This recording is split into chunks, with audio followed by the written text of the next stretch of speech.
돈을 빌려준 임금, 돈을 빌려준 임금과 돈을 빌린 종이 등장합니다. 24절, 결산할 때에 10,000달란트 빚진 자 하나를 데려오매 갚을 것이 없는지라 주인이 명하여 그 몸과 아내와 자식들과 모든 소유를 다 팔아 갚게 하라 하니. 여기에 우리가 생소한 화폐 단위가 등장합니다. 10,000달란트입니다. 유초등부 주일학교에서 달란트 시장을 엽니다. 적어도 우리 유초등부 어린이들은 달란트의 개념을 알고는 있습니다. 10,000달란트 그렇게 크게 안 보입니다. 요새는 다이소 상품권 주기도 한다고 합니다. 10,000달란트. 한 달란트는 6,000데나리온입니다. 데나리온. 한 데나리온은 하루 일당입니다. 요즘 하루 일당을 만약에 10만 원으로 잡으면 한 달란트는 6,000 곱하기 10만 원. 얼마죠? 계산이 안 됩니까? 예. 한 달란트도 엄청난 금액입니다. 자, 그러면 한 달란트가 아니고 1만 달란트면 10,000 곱하기 6,001의 일당입니다. 이제 이어서 꼬이기 시작합니다. 예. 초점은 이거 계산 못하더라도 오늘 이해하는데 아무런 지장이 없다는 거 마음에 생각하시면 안심이 되십니다. 10,000달란트 6천만일의 일당, 한국 돈으로 계산하면 약 6조 원입니다. 나중에 이제 등장하는 금액이겠지만 100데나리온 100일 일당입니다. 한 석 달의 월급이죠. 한 1,000만 원 정도 볼 수 있습니다. 6조 원은 제가 개념상으로는 큰 금액이라는 걸 알고 있습니다. 그런데 그게 도대체 어느 정도인지는 모릅니다. 1,000만 원은 다가옵니다. 그래서 저는 이제 한 번씩 이렇게 생각합니다. 6조 원은 내한테 너무 크니까 한 6억 정도. 예, 저는 적어도 6억이 크거든요. 자, 6억. 예. 아무튼 1만 달란트 빚진 종이 등장합니다. 채무 불이행 상태입니다. 갚을 돈이 없다는 얘기죠. 돈 빌려준 채권자인 임금이 있고, 이 임금은 이제 대출 만기일이 되어서 돈 갚으라고 합니다. 그런데 갚을 돈이 없다고 얘기합니다. 그리고 현실을 보니까 이 돈은 천문학적인 금액입니다. 가능성이 있다면 원금과 이자를 긴 기간을 통해서 나누어서 갚을 수 있겠지만 현실적으로 6조 원 되는 금액은 사실은 너무나 엄청납니다. 그리고 이 임금은 네 몸과 아내와 자식들, 다시 말해서 너희 가족과 모든 소유를 다 팔아서 갚아라고 얘기하면서 명령합니다. 당시 로마 시대에는 돈 빌린 사람이 돈을 갚지 못할 경우 그 사람 본인과 가족을 노예로 팔기도 하였습니다. 자, 아무튼 우리가 중요한 것은 이 금액이 엄청난 금액이라는 것입니다. 신약 성경학자인 크레이그 블롬버그는 이 액수를 당시 한 왕국의 연간 총수입에 해당되는 금액이다라고 얘기합니다. 한 개인이 빌리기에는 너무나 큰 돈이죠. 자, 예수님께서 베드로가 나한테 잘못한 사람을 한 몇 번 정도 용서해 줘야 되나요? 라고 질문했는데 예수님은 채권자와 채무자의 관계를 얘기하시면서 엄청난 채무를 갚지 못하는 한 종의 얘기로서 이 이야기를 풀어나가신다. 좀 이상하지 않습니까? 왜 이런 식으로 얘기를 하시는가? 돈 얘기가 쉽게 다가오는 얘기이기 때문입니다. 용서는 막연할 수가 있습니다. 감정에만 머물 수가 있습니다. 용서는 인성이 좋은 사람들이 해야 되는 그 무엇. 나는 인성이 안 좋아서 용서하고는 관계없어. 안 다가와. 이 주제는 오늘 나하고 관계없어라고 얘기할 수 있는데 갑자기 돈 빌려준 얘기를 하면 갑자기 기가 열리기 시작합니다. 그렇지 않습니까? 우리 DNA 속에는 돈에 대한 어떤 민감성이 있는 것 같습니다. 아무튼 예수님은 용서에 대한 얘기를 쉽게 이해하기 위해서 돈 빌려준 사람과 돈 갚아야 되는 사람의 이야기로서 베드로에게 대답하시는 것입니다. 그것을 통해서 예수님은 도대체 무슨 얘기를 하고 싶어 하시는가? 베드로는 궁금했습니다. 내한테 잘못한 사람이 있는데 도대체 예수님 7번 정도 용서하면 되겠습니까? 사실 좀 크게 잡았습니다. 그 당시 유대인 탈무드에서는 3번 정도 용서해 주라고 합니다. 근데 베드로는 좀 더 크게 잡았죠. 현실적으로 만약에 내한테 누가 잘못을 하는데 한 2번 정도 똑같은 잘못하면 우리 어떻습니까? 화나는 건 둘째치고 그 사람하고 더 이상 대화하기가 싫어집니다. 잘못이 크면 클수록 더 그렇시죠. 그런데 예수님께서는 7번에 뭡니까? 70번에 7번, 490번. 그럼 숫자적으로 490번까지만 용서해 주라 이런 의미는 아닙니다. 베드로는 한 7번 정도라도 용서해 줘야 되는가라는 현실적인 질문을 했는데, 다시 말하면 제가 한 그 정도는 용서해 줄 수 있겠다라는 생각으로 질문했는데 예수님은 범위를 없애버립니다. 용서의 범위를 없애버립니다. 도대체 예수님은 지금 어떤 식으로 얘기를 풀어나가시려고 베드로한테 이런 얘기를 하시는가? 이 얘기를 통해서 예수님은 엄청난 채무관계, 다시 말해서 1만 달란트를 갚지 못하는 그 종이 결국 인간이 하나님께 지고 있는 영적인 채무를 얘기하고 있다는 것을 말씀하고 계십니다. 다시 말해서 내가 하나님께 지은 죄가 얼마나 엄청난 것인가를 보여주시는 것입니다. 우리가 하나님과의 관계에서 결코 갚을 수 없는 채무를 지고 있는 죄인이다. 그런데 그냥 죄인이 아니고 큰 죄인이다. 그가 느끼든 느끼지 못하든. 하나님은 말씀하십니다. 우리가 인정하든 인정하지 않든. 로마서 3장 23절. 모든 사람이 죄를 범하였다. 다시 말해서 그 사람이 아주 순한 사람이든지 아니면 신문지상에서 정말 저런 사람한테는 상종해서는 안 된다고 하는 누구나도 인정하는 죄인이든 간에 그런 삶의 모습 속에서의 죄의 정도 때문이 아니라 모든 인류는 하나님과 관계가 끊어진 채 태어나는 죄인이라고 선포하십니다. 그리고 거기에서 좀 더 나가서 예레미야 구약성경 17장 9절에서는 인간은 썩었다고 얘기하십니다. 만물보다 거짓되고 심히 부패한 것은 마음이라 누가 능히 이를 알려마는. 음식물 쓰레기 한 번씩 자발적인 아닌 타율적인 마음으로 버리러 가기는 합니다. 언젠가는 자발성이 생길 것입니다. 아무튼 음식물 쓰레기통을 열었을 때 향기가 납니까? 빨리 덮습니다. 맞죠? 그리고 가능하면 손에 안 묻도록 비닐장갑 낍니다. 썩은 것들이 있기 때문에. 하나님께서 우리 마음을 열었을 때 반응이 있습니다. 썩었구나. 이상하지 않습니까? 인정하기 싫습니다. 아름다운 것도 있는데요. 좋은 것도 있는데 왜 부정적인 것만 보십니까? 하나님은 정확하십니다. 속지 않으십니다. 모든 인간은 1만 달란트 빚진 그 사람처럼 자신의 힘으로는 그 죄의 빚을 갚을 수 없는 존재인 것입니다. 스토리는 여기서 멈추지 않죠. 엄청난 빚, 그리고 갚을 수 없는 그 빚을 이제는 노예로 온 가족이 넘어갈 그런 지경이 있는데 26절 그 종이 엎드려 절하며 이르되 내게 참으소서 다 갚으리다 하거늘. 노예로 팔려갈 이 급박한 상황에서 이 종은 임금한테 하소연합니다. 무릎을 꿇습니다. 절합니다. 제발 참아달라고. 조금만 기다려달라고. 다 갚겠다. 요 3단 원칙은 돈 빌린 사람이 대출 만기일이 가까워졌을 때 돈 빌려준 사람한테 해주는 단어들입니다. 제발 참아도 조금만 기다려도 다 갚겠다. 그렇지 않습니까? 근데 현실이 어떻습니까? 1만 달란트 갚을 수 있습니까?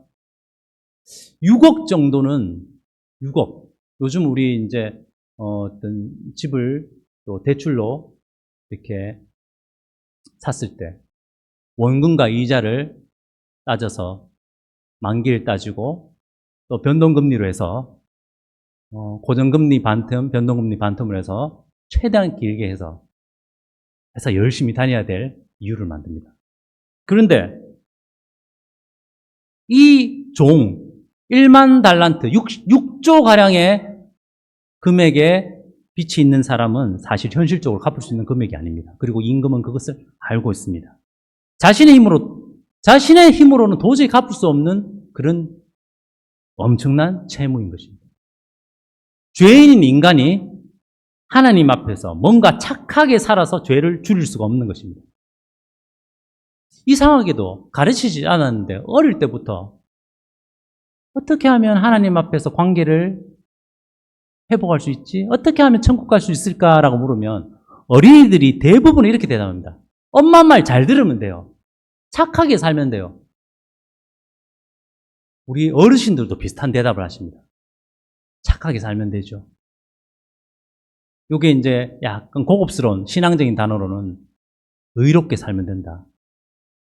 주일 예배 안 빠지고 내 인생을 경건하게 살면 된다. 이런 식으로 자기의 삶을 돌아봅니다. 하지만 죄인인 인간이 하나님 앞에서 뭔가 준비되어서 내 힘으로 원금과 이자를 갚아서 그것을 채울 수 있는 그런 정도의 죄가 아니라는 말입니다.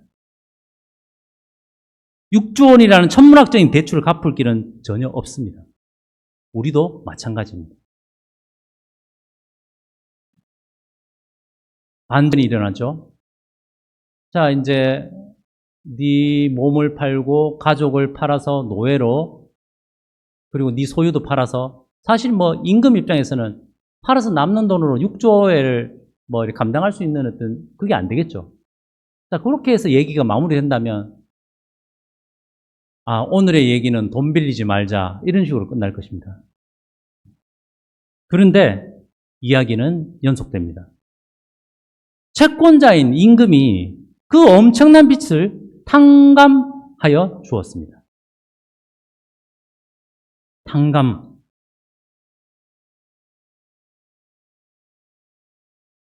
그 주인이 불쌍히 여겨 놓아 보내며 그 빚을 탕감하여 주었더니. 탕감이라는 게 무엇입니까? 이제 그 사람의 빚을 안 갚는다는 것입니다. 그 종의 입장에서는 이것은 정말로 놀라운 소식입니다. 엄청난 복음입니다. 들어도 믿기지 않는 복음입니다. 내가 지금 잘못 들었나? 내가 보이스 피싱 당하고 있나? 임금이 지금 농락하는 것이 아닙니다. 진짜 탕감해 준 거예요. 그런데 탕감의 이유를 27절에서는 아주 짧고 담담하게 한 단어로 얘기합니다. 불쌍히 여겨. 탕감해 준 이유를 불쌍히 여겼기 때문이라고 얘기합니다. 임금은 자기에게 엄청난 6조가량의 채무를 진 종을 불쌍하게 생각했습니다. 그 사람 속에서 자기를 보았습니다. 그 사람 속에서 자기 동생을 보았고 그 사람 속에서 자기 아들을 보았습니다.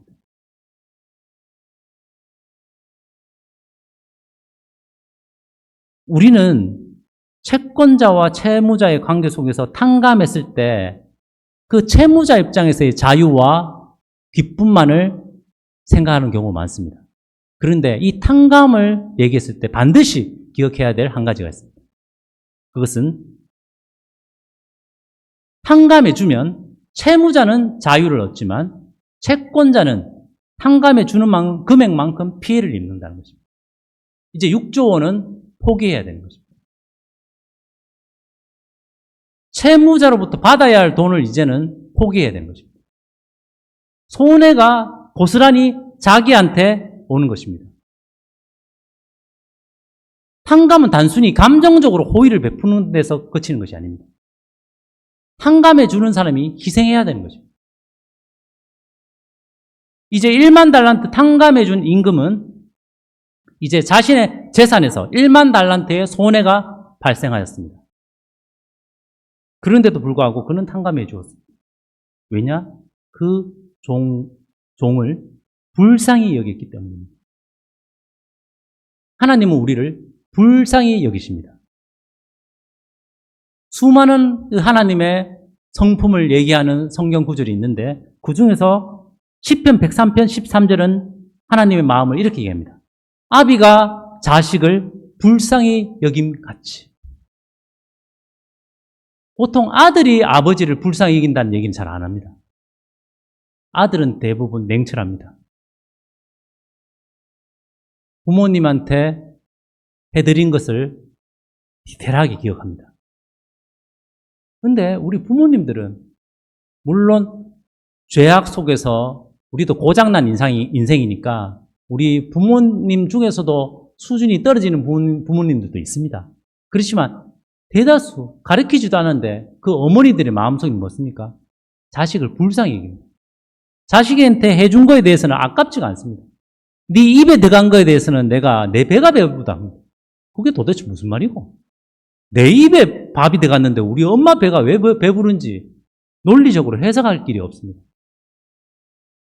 아비가, 엄마가 자식을 불쌍히 여긴다. 그런데 그 우리 일상에서의 그 밀려오는 그 따뜻함, 이런 경험을 하나님은 바로 내가 그렇다라고 얘기하시는 거예요. 이 불쌍히 여김 때문에 하나님은 죄인인 우리를 용서해 주시는 것입니다. 그리고 하나님의 용서는 하나님 자신의 희생이 있다는 것입니다. 임금이 엄청난 돈을 탕감해 줄 때 자신의 재산에 손해가 발생했듯이 하나님께서 죄인을 용서하실 때 하나님은 자기의 아들을 잃으셨습니다. 요한복음 3장 16절 암송하는 우리 청소년부 학생들도 있을 것입니다. 예, 요 정도 이렇게 바라보니까 암송시킬 것이라고 생각하는데 안 시키겠습니다. 하나님이 세상을 이처럼 사랑하사 독생자를 주셨으니 이는 그를 믿는 자마다 멸망하지 않고 영생을 얻게 하려 하십니다. 하나님이 우리 죄인이 멸망해야 되는데 영생을 얻게 하기 위해서 죄인을 용서하기 위해서 자기의 가장 귀한 독생자를 주셨다고 표현하고 있습니다. 그리고 우리는 요한복음 3장 16절이 이 성경의 이 수많은 이 하나님의 성품과 하신 일을 얘기하는 이 성경의 내용을 아주 단순하면서도 아주 본질을 잘 얘기하고 있는 중요한 구절이라고 얘기합니다. 하나님이 죄인을 용서하기 위해서 하나님은 가장 큰 손해를 보셨다는 것입니다. 죄인을 살리기 위해서 하나님, 근본 하나님이신 아들 예수께서 죽으셨다는 것입니다. 그리고 이것은 값없는 용서입니다. 받는 사람 입장에서는 그 탕감받는 그 종은 아무것도 할 수가 없었습니다. 6조 원 되는 돈을 갚을 길이 없었습니다. 값없이 용서받은 것입니다.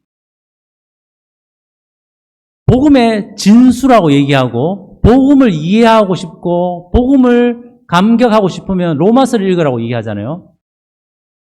저는 교회 고등학교 1학년 처음 왔을 때 학생회에서 로마서부터 공부했습니다. 지금은 이제 그 대구권에서 사역하고 있는 형제님이 제 교사님이었는데, 그 로마서가 정말 진수다고 얘기하셨는데, 저는 로마서를 읽다가 성경을 못 읽을 뻔했습니다. 너무 어려워. 로마서를 읽는데 내가 지금 로마서를 읽는지 로마서가 나를 읽는지, 예. 분명히 한글인데, 예. 흰 것은 여백이고 까만 것은 글자다. 제가 상당히 고등교육에 자부심이 있고 학교에서 성적도 어느 정도 나온 사람이었는데도 불구하고 로마서를 읽으면 하나님의 일하심이 보인다 했는데 안 보이는 거예요. 예. 그런데 이제 보이기 시작합니다. 이 로마서를 통해서 무엇을 봐야 되냐면 하나님이 마치 그 임금이 자기 6조 원을 탕감해 줬을 때 탕감받은 사람 입장에서는 값없이 탕감받았지만 탕감해 준 임금 입장에서는 값을 줬습니다. 얼마입니까? 6조입니다. 자기 재산을 손해봤습니다. 이 로마서를 통해서 하나님은 값없이라는 단어에 집중하십니다. 그리고 이것이 은혜라는 단어로 우리에게 표현됩니다. 우리 교회 오랫동안 다니면 설교 듣거나 예배 참석하면 항상 돌아갈 때 뭐 많이 받았다고 표현합니까? 은혜 많이 받았다고 표현하죠. 네. 근데 이 은혜 많이 받았다는 표현이 제가 이해하니까 감동 많이 받았다는 표현이더라고요. 내 마음에 감동이 많았다. 그런데 사실 성경에서 얘기하는 은혜는 자격 없는 자한테 주어지는 값없는 고의입니다. 그 사람한테 자격이 있기 때문에 중요한 것을 주는 게 아니고, 자격이 있기 때문에 그 사람한테 탕감해 준 것이 아니고, 임금이 불쌍히 여겨서 임금의 마음에 불쌍히 여기는 마음이 있었기 때문에 하나님의 만세 전부터 그 마음속에 인자하심, 긍휼이 있었기 때문에 우리 죄인을 용서하신 것입니다. 로마서를 통해서 로마서 3장과 4장과 5장에 보면 로마서 3장 23절 모든 사람이 죄를 범하였으며 하나님의 영광에 이르지 못하더니 그리스도 예수 안에 있는 속량으로 말미암아 하나님의 은혜로 값없이 의롭다 하심을 얻은 자 되었느니라. 자, 여기에 구원을 설명하고 하나님의 자녀가 아닌 사람이 하나님의 자녀가 되었다는 것을 표현하기 위해서 의롭다는 표현을 쓰는데요. 여기서 하나님의 은혜로 값없이 하나님의 자녀가 되었다는 표현을 씁니다. 값없이. 그런데 이 값없다는 표현은 우리 입장에서 우리가 하나님 앞에서 착하게 살고 열심히 경건하게 살았기 때문에 우리가 하나님의 자녀가 되었고 구원받은 것이 아니다라는 입장이잖아요. 그런데 하나님 입장에서는 무엇입니까? 여기 나와 있습니다. 노란색으로 두 자. 뭐죠? 속량입니다. 자, 여기서 기독교 고급 단어가 등장합니다. 알고 싶지 않고 그리고 너무 어려운 단어. 그때 제가 로마서 읽으면서 어려웠던 게 바로 이런 단어 때문에 그렇습니다. 속량, 구속. 그래서 요즘은 약간 새 번역이나 이런 데 보면 이런 단어를 그냥 좀 더 편하게 하기 위해서 의역 단어들은 구원이라고 합니다. 예수님께서 우리를 구원하셨다 이런 식으로. 맥락상은 비슷하잖아요. 그런데 왜 사도 바울, 성령의 감동으로 하나님의 마음을 표현했는 이 성령께서 얘기하시는 이 단어 속에 왜 구속 아니면 속량이라는 어려운 단어로 우리에게 이 가장 소중한 이 구원이라는 부분들을 설명하셨을까? 이 속이라는 단어에 있습니다. 이 19세기 말엽 한국의 성경이 번역될 무렵에 선교사들이 이 원래의 이 구속이라는 원어를 한국어로 표현할 때 어떤 게 가장 적절할까라고 고민했습니다. 왜냐하면 속량, 구속이라는 단어가 갖고 있는 것은 값을 치루어서, 돈을 주어서, 대가를 치루어서 종에게 해방을 주다라는 뜻이었거든요. 그런데 그 당시에 그 조선 후기 노예가 양민이 되는 그 신분 상승의 어떤 그 제도 중에서 속량 제도라는 게 있었습니다. 그리고 이것은 실제로 속량이라는 단어를 썼습니다. 성경적인 단어가 아니고. 그때 속이 뭐냐면 값을 치른다는 것입니다. 관가에 가서 쌀 몇 포대기 이렇게 주면 그 당시에 돈을 주고 대가를 치러서 이제 노예가 양인이 되는 제도, 공식적인 제도가 있는 거죠. 그런데 조선 후기 선교사들이 번역할 때 그 속이라는 단어를 썼을 때 그 속량이라는 단어를 들었던 우리 조선 후기의 일반 우리 교회에서 말씀 듣는 사람들은 다가 옵니까? 안 돌아옵니까? 다가 옵니다. 옆집 아재 아니면 옆집 아재 얘기하기를 종로를 하던 사람이 진짜 속량 받았다 이런 얘기를 하잖아요. 그런데 우리는 속량이라고 하면 구속이라고 하면 이해가 안 됩니다. 오히려 구속이라고 하면 수갑 차고 들어가는 거잖아요. 맞죠? 거꾸로 너무 막 어려워집니다.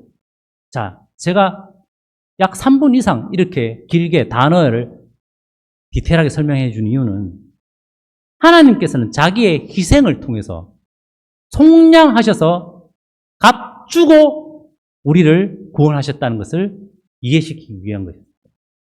왜냐하면 이 속량이라는 단어, 구속이라는 단어를 쓰지 않고 그냥 구원이라는 단어를 쓰면 우리가 그냥 자유를 얻었다라는 데 강조점이 있습니다.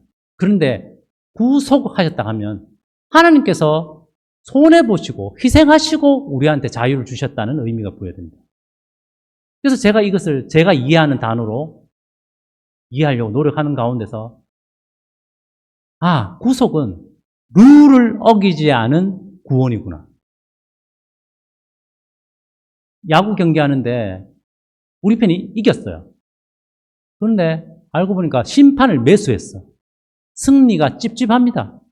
두고두고 그 승리는 치욕스러운 승리입니다.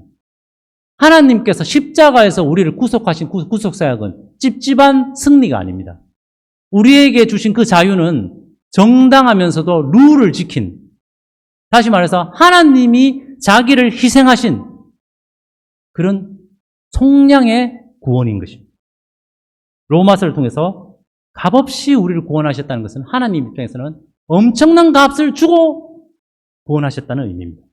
그리고 이것은 동시에 4장에서 일을 아니할지라도 경건하지 아니한 자를 의롭다 하시는 이를 믿는 자에게 그의 믿음을 의로 여기신다. 자, 구약의 아브라함과 다윗, 이 구약의 성도들도 우리하고 동일한 맥락으로 구원받았다는 것을 설명하기 위해서 경건하지 않는 우리가 어떻게 하나님의 자녀가 되었는가? 우리가 하나님 앞에서 뭔가 착한 일을 하였기 때문에 우리를 받아주신 것이 아니다. 일을 안 할지라도 경건하지 아니한 나를 의롭다 하시는 그 하나님께 달려있다는 것을 강조하는 것입니다. 저는 이 말씀을 통해서 너무나 은혜를 이렇게 경험하게 되었습니다. 그런데 계속 보면서 나의 입장에서는 일을 안 하는데 그러면 누가 일을 한다는 얘기입니까? 하나님이 일하신다는 얘기입니다. 나는 일을 안 했는데 그럼 누가 일했는가? 예수님을 통해서 일하시는 것입니다. 그래서 로마서를 통해서 우리가 뭘 봐야 되는가? 하나님께서 예수님을 통해서 하신 일을 봐야 되는 것입니다. 그것이 바로 십자가인 것입니다. 성육신 하시고 이 땅에서 평범한 몫으로 생활하시다가 비참한 그 로마의 사형 형틀에서 죽으신 그 사건 속에서 우리는 무엇을 읽어내야 됩니까? 하나님의 일하심을 볼 줄 알아야 되는 것입니다. 우리를 살리기 위해서 하나님께서 일하셨습니다. 그리고 5장에서는 우리가 아직 죄인 되었을 때 그리스도께서 우리를 위하여 죽으셨다고 선포하고 있습니다. 아직이라는 단어에 강조점이 있습니다. 나는 여전히 변화되지 않았어요. 자, 제가 구원을 확신을 상당히 오랫동안 못하고 있었습니다. 오늘 죽어도 천국 가냐는 그 질문이 제가 지긋지긋해가지고 오늘도 그런 질문을 하냐고, 왜 자꾸 그런 질문을 하냐고 그렇게 반문한 적이 있었습니다. 결코 말로 표현을 안 했습니다. 말로 표현하는 스타일이 아니거든요.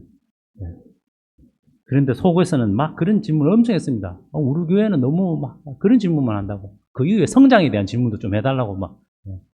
아무튼 저는 왜 구원에 확신이 없었냐고 보니까 구원을 받으면 변화될 것 같은데 제가 변화가 안 보였거든요. 교회 안에서는 나름대로 이렇게 뭔가 변화의 모습이 보였는데 우리 집에 가면 똑같습니다. 집에 가면 그 당시 저는 고등학교 1학년 때 봤는데 집에 가면 여전히 저의 삶 속에서 이제 보는 TV 똑같고 학교 가면 스타일 똑같았거든요. 특별히 바뀔 것이 없었어요. 생각해보니까 제가 특별히 우리 엄마한테 잘못한 일이 별로 없었어요. 예. 아무튼 어머니께서 그걸 알고 계실 것입니다. 예. 아무튼 예. 그런데 저는 하나님 앞에서 제가 큰 죄인이라는 것이 크게 다가오지 않았기 때문에 제 착한 삶이 삶 속에서 현장 속에서 경험이 안 되니까 그것이 자꾸 이렇게 뭔가 그리스도인의 삶으로서 나의 신분을 확인하려고 하니까 다시 말해서 나의 착한 삶의 변화로서 내가 구원받은 사람이라는 것을 자꾸 확인하려고 하니까 구원의 확신은 점점 멀어졌습니다. 그런데 우리가 아직 죄인 되었을 때 예수께서 나를 위해서 죽으셨다는 그 선포가 눈에 보이기 시작하였습니다. 물론 이 말씀 알고 있었죠. 근데 이 말씀이 점점 보이기 시작했습니다. 아직 하는 것은 여전입니다. 난 여전히 이 자리에 있는데 나는 아직 여전히 죄인이고 여전히 경건하지 않은데 예수께서 나를 위해서 죽으셨다는 것이 너무나 놀라운 것이었어요. 그 1만 달란트 탕감해준 임금이 이 사람이 그러니까 이 종이 갚을 수 없잖아요. 6조 갚을 수 없습니다. 갚을 가능성을 생각하고 탕감해 주었습니까? 아닙니다. 불쌍히 이겼습니다. 나는 아직일 때 하나님 입장에서는 먼저입니다. 하나님께서 먼저 나를 사랑해 주셨다. 값없이에 담긴 의미는 바로 이런 것입니다. 복음은 우리가 한 일에 집중하지 않고 예수님이 하신 일에 집중합니다. 그리고 이것은 단순히 신앙을 고백하고 받을 때 사용되는 고백뿐만 아니라 우리가 이제 신자로서 일평생 내가 죽든 예수께서 다시 오셔서 주님을 만나든 간에 그날 끝까지 우리가 하는 고백의 핵심에 담겨 있습니다. 예수님께서 일하신다. 하나님께서 일하신다. 하나님께서 일하심으로 이제 그것을 힘입어 우리가 교회 사역뿐만 아니라 삶의 현장에서 빛과 소금으로 살아낼 수 있는 힘이 생기는 것입니다.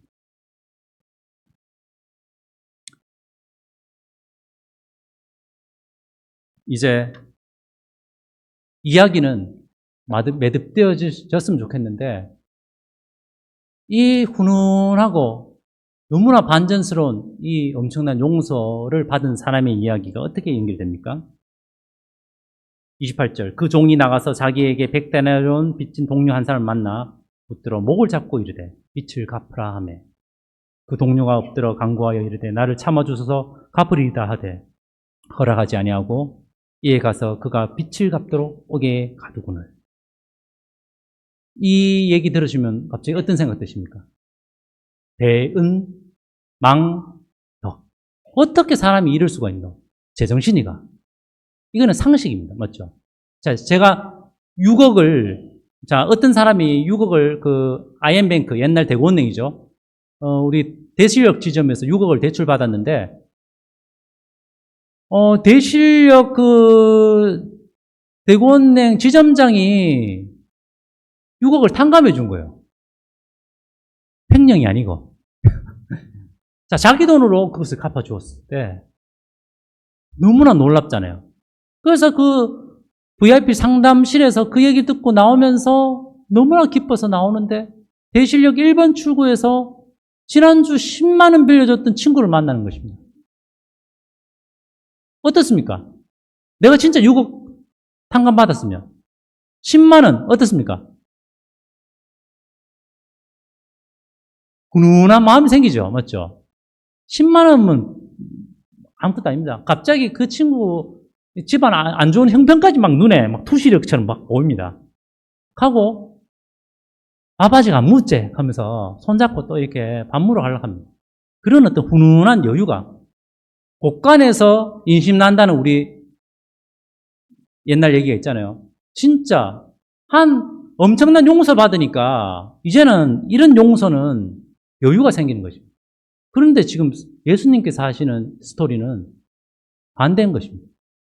멱살 잡습니다. 멱살 잡으니까 옆에 있는 보는 사람들이 너무 딱해가지고 이제 꼬바릅니다. 그러니까 임금이 그거 보고 결국은 이게는 해피 엔딩이 아니고 뭡니까? 배드 엔딩. 참 우리가 보기에는 참 왜 이런 식으로 이 얘기가 끝마치지 싶을 정도로 예수님께서 이 얘기를 통해서 도대체 어떤 얘기를 하고 싶으실까? 그 탕감받은 종도 자기 100데나리온 그 빚진 친구 용서해 줬더라도 끝나면 당연한 건데. 근데 여기서 저는 그것을 발견했습니다. 예수님은 하나님이십니다. 우리에게 속지 않으십니다. 우리 인생을 냉철하게 보십니다. 신앙 고백하고 앞에서 말씀 잘 전하는 그 이용주라는 인간이 실제 삶의 현장에서 어느 정도 수준인지를 주님은 불꽃 같은 눈으로 알고 계시는 것입니다. 십자가의 용서에 감격하는 용주가 갑자기 일상 삶 속에서 자기한테 잘못한 경우를 맞닥았을 때 하나님의 용서의 감격으로 쉽게 용서해 주지 않고 멱살 잡는 경우가 너무나 많다라는 것을 예수님은 보시는 것입니다. 예수님은 이 말씀을 통해서 우리가 우리의 죄악성을 깨달으라고 얘기하십니다. 구원받았지만 여전히 연약합니다. 어떤 연약함입니까? 그를 성경에서는 육체라고 얘기합니다. 내가 여전히 내가 주인된 삶을 살려는 마음입니다. 복음으로 용서받은 그 새 사람이 아니라 여전히 옛날 사고방식으로 살려는 습관입니다. 근데 내가 챙겨야 되겠다는 이 세상의 가치관대로 살려는 그러한 마음입니다. 예수님이 십자가 보혈로 값없이 구원받은 내가 이제 내한테 잘못한 사람에 대해서 내가 어떻게 살아야 될지에 대해서 예수님은 패러독스, 역설적인 말씀으로서 우리의 심장을 꿰뚫고 계시는 것입니다. 이미 구원받았다고 하는 내가, 이미 십자가의 보혈로 용서받았다고 하는 신자인 내가 이제 어떻게 해야 하는가? 그러므로 하나님께 용서받았으니 내 이웃을 용서하라 라고 말씀하시지만 우리의 삶 속에서 너무나도 쉽게 삶의 일상에서는 저 멱살 잡은 변망덕한 사람의 모습을 보이는 그러한 어떤 모습을 보이기 때문에 예수님은 다시금 말씀하십니다. 네가 진정으로 1만 달란트 탕감받았다면 당연히 네 친구의 빚은 탕감할 여유가 생긴다. 이것이 우리가 동의하는 바입니까? 복음으로 네가 구원받았다면 당연히 네 삶은 변할 수밖에 없다. 변화의 정도는 사람마다 다르겠지만 변화가 없다는 것은 거꾸로 네가 탕감받았다는 그 탕감이 네 진짜 어느 정도 놀라운지 잘 모르는 거 아이가? 이런 식으로 대묻고 계신 거죠. 복음을 믿으면 우리 삶이 변합니다. 구원파적인 복음 설교는 어떤 거냐면 있는 모습 그대로 우리를 용서하셨어요. 그래서 있는 모습 이대로 살아도 괜찮아요. 여기서 멈춰버립니다. 그런데 성경의 전체적인 맥락과 그리고 흐름들은 있는 모습 이대로 나를 구원하신 주님은 있는 모습 이대로 놔두시지 않습니다. 왜냐하면 그 구원의 성격이 그렇기 때문입니다. 우리의 상식이 그것을 동의하기 때문입니다. 여기서 이제 중요한 건 그렇습니다. 우리가 내 이웃에게 용서를 베풀었기 때문에 하나님께서 우리를 용서하신 게 아닙니다. 우리가 착하게 살았기 때문에 우리를 용서하시고 구원하신 게 아닙니다. 하나님께서 값없이 나를 은혜로 구원하셨기 때문에 이제 내가 나의 삶 속에서 대인관계 속에서 완벽하진 않지만 이제 하나님의 자녀로서 빛과 소금으로서 살아낼 힘이 생기는 것입니다. 이제 진정 스타트할 용기가 생기는 것입니다. 하나님은 우리에게 이렇게 말씀하십니다. 이 뒤에 말씀 읽고 오늘 말씀 또 정리하도록 하겠습니다. 32절부터 내가 시작. 내가 내 빚을 전부 탕감하여 주었거늘 내가 너를 불쌍히 여김과 같이 너도 내 동료를 불쌍히 여김이 마땅하지 아니하냐. 이것이 동의되십니까? 그렇다면 나는 이 예수님의 십자가 복음에 예스라고 신앙 고백하는 나는 이제 나의 일상 속에서 어떻게 반응할 것인가 여기에 대답하는 순간입니다. 우리 여기 앉아 계신 모든 형제자매님들이 주님의 십자가의 커다란 긍휼을 힘입어서 우리 삶의 터전으로 달려가는 그런 용기를 얻는 오늘 실패했더라도 다시금 일어서서 다시금 십자가 붙들고 또다시 일어서는 그런 하나님의 자녀들 되기를 소원합니다. 우리 불렀던 두 번째 곡 약할 때 강함 대신에